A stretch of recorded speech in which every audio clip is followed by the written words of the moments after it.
Thank you. Hare Krishna, Bruce Maharaj. Welcome all of you for this Bhagavad Gita session.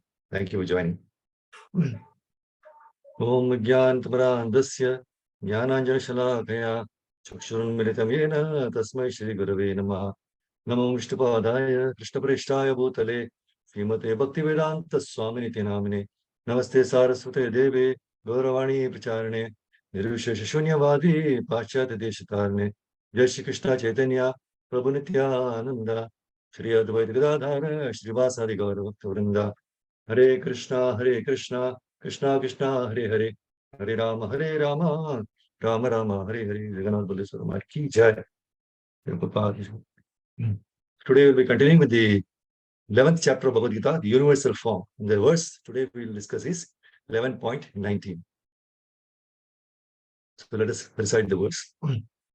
Anadimadhyantam Anantaviryam Anantabaham Shashi Surya Netram Pashyami Tvam Deepta Hutashavakram Swatejasa Vishwam Idam Tapantam.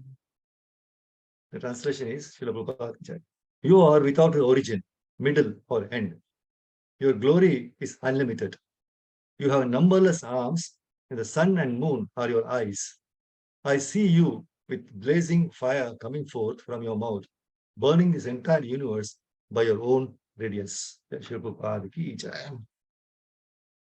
not a very wonderful chapter. So, we are learning a lot of good lessons from this chapter.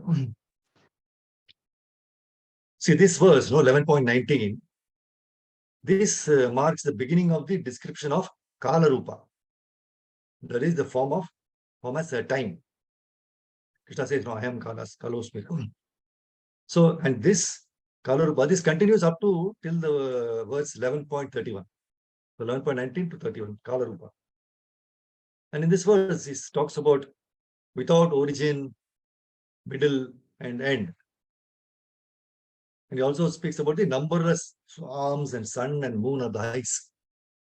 Sun and the moon are the eyes, right?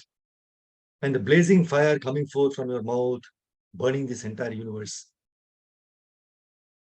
See, the beauty of the Lord, as glorified by Shri Vallabhacharya in his song Madhurashtakam, no?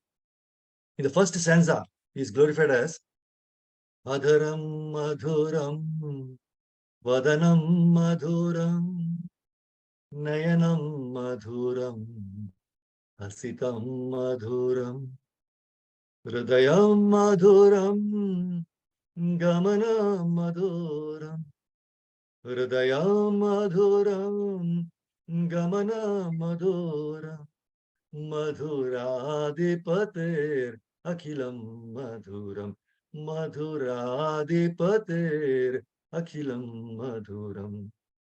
So, see, Madhuram, so much Madhurams, no? Sweet, sweet, sweet. So it says, his lips are sweet, his face is sweet, his eyes are sweet, his smile is sweet, his heart is sweet, his gait is sweet.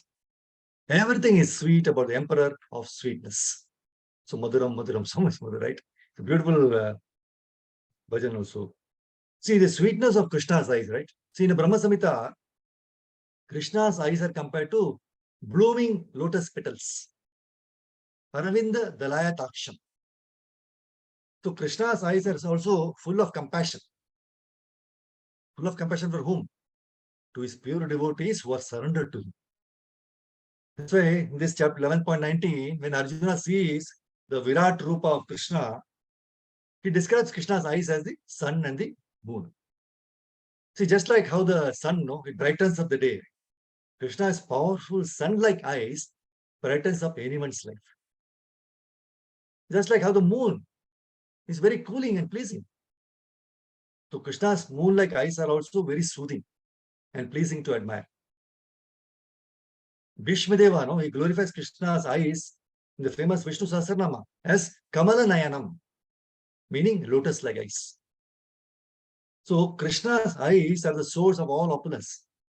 You know why? Because by his merciful glance, he bestows upon all the inspiration to perform our services. By His mercy, we can perform so wonderful things, right? So by His glance, He has created all the universes. So how powerful they must be. But with those same powerful eyes, He casts a soothing glance upon all His loving devotees. That bestows upon them unlimited strength and enthusiasm.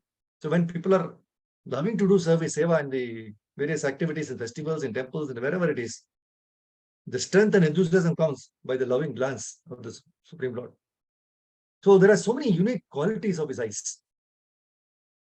And they are glorified in various places like Bhagavatam and Bhagavad Gita. So one such quality is to purify our polluted hearts. Our hearts, we are contaminated. No, hearts are contaminated. All the six anarthas are there, kama, krodha, and all, everything is there. So just by His glance, His eyes are so beautiful. If we get His mercy by this glance, our hearts get purified. Polluted hearts will get purified. See, once in Sri Rangam, when the Lord Ranganatha's Utsav Murti was being taken in procession, Sripad Ramanujacharya noticed that one person was so much engrossed in seeing the beauty of a prostitute. So, unable to have this disrespectful behavior towards the Lord, Sripad Ramanujacharya went and asked him why he was behaving like that.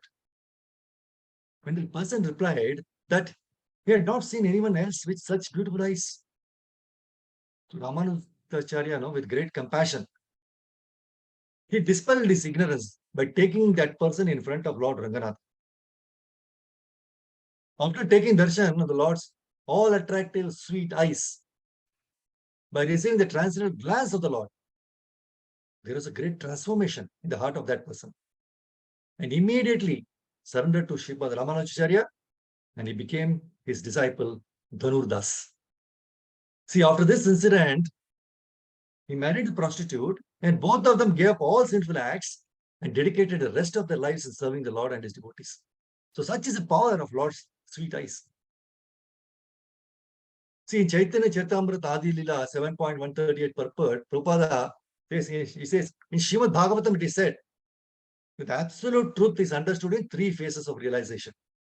Impersonal Brahman, localized Paramatma, and ultimately the Supreme Personality of Godhead. So the impersonal Brahman and localized Paramatma are the expansions of the potency of the Supreme Personality of Godhead, who is complete in six opulences. So what are the six opulences? Wealth, fame, strength, beauty, knowledge, and renunciation. Now, since Krishna possesses his six opulences, he is the ultimate truth in absolute truth, knowledge, right? See, Chaitanya Mahaprabhu explained that Vedanta Sutra, according to that, he says he began by explaining the word Brahman, indicating that Brahman means the greatest, the Supreme Personality of Godhead. This is in Chaitanya, this is in teachings of Lord Chaitanya, the 21st, he explains this. He says the word Brahman indicates that the greatest is full with six opulences. That is, the Supreme Personality of Godhead is a reservoir of all wealth, all fame, all strength, all beauty, all knowledge, and all renunciation. So, when Lord Krishna was present personally on this earth, he exhibited these six opulences in full. No one was richer than Lord Krishna. No one was more learned than Krishna. No one was more beautiful than Krishna. No one was stronger than Krishna. No one was more famous than Krishna, and no one was more renounced than Krishna. So the Supreme Personality of Godhead is the Supreme Brahman. So this is confirmed by Arjuna in the Bhagavad Gita 10.12. Param Brahma, Param Dhama. You are the Supreme Brahman, the ultimate, the Supreme Abode. So therefore, Brahman indicates the greatest. And the greatest is the Supreme Personality of Godhead, Krishna. So he is the shelter of the absolute truth, Paratattva. Because he is Param Brahma.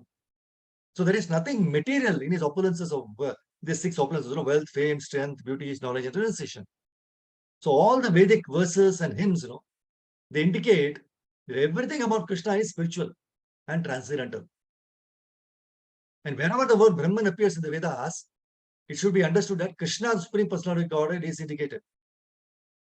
An intelligent person, no, at once replaces the word Brahman with the name Krishna. So this is the beauty of this wonderful this verse which speaks about Krishna's eyes. So in the purport of this verse, Prabhupada says there is no limit to the extent of the 6 opulences of Supreme Personality of Godhead. He says here and many other places there is repetition. So many times you are so and so, you are wonderful, so every time it is repeated like, But Prabhupada will clarify, he says here and many other places there is repetition. But according to the scriptures, repetition of the glories of Krishna is not a literary weakness. It is said that at a time of bewilderment or wonder or great ecstasy, statements are repeated over and over. Oh, you are beautiful, you are so wonderful, you are so, go on, repetition. So that is not a flaw. That's what Prabhupada is talking about this. So this is such a wonderful verse. So we can learn more and more things in this. So it speaks, so we saw this from 11.19 to 31. So it marks the beginning of the Kala Rupa. So he's speaking about the Virat. When Arjuna sees this Virat Rupa, so many things he has been seeing. So we saw today how wonderful is the eyes of Krishna. So this Adaram Madhuram, he says his lips are sweet, his face is sweet, and his eyes are sweet. If you see the whole Madhurashtakam, you can be, if you want any sweet, go to Madhurashtakam, don't go to sweet. Hare Krishna. Yantra Srimad Bhagavad Gita ki, Jashira Prabhupada ki, Janta go from the Hari. Thank you very much, Professor Matajish. Hare Krishna, I will stop here. Hare Krishna.